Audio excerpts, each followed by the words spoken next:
బర్మింగ్హామ్‌లో జరుగుతున్న రెండో test match మూడో రోజు టీ విరామానికి ఉత్కంఠంగా మారింది. ఇంగ్లాండ్ బ్యాటర్లు హ్యారీ బ్రూక్, జెమ్మీ స్మిత్ శతకాలతో భారత్ బౌలర్లను చితక్కొట్టారు. భారత్ మొదటి ఇన్నింగ్స్‌లో 151 ఓవర్లలో 587 పరుగుల భారీ స్కోర్‌ని సాధించింది. కెప్టెన్ శుభ్మన్ గిల్ 269 పరుగులతో కెరీర్ బెస్ట్ ఇన్నింగ్స్ ఆడాడు. యశస్వి జైస్వాల్ 87, రవీంద్ర జడేజా 89, వాషింగ్టన్ సుందర్ 42 పరుగులతో రాణించారు.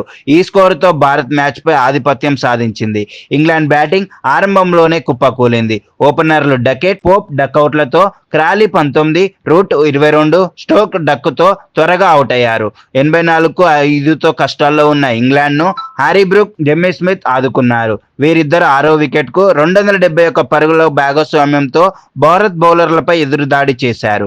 బ్రూక్ 209 బంతుల్లో 15 ఫోర్లు, 1 సిక్స్, స్మిత్ 169 బంతుల్లో 19 ఫోర్లు, 3 సిక్సర్లతో మెరిశారు.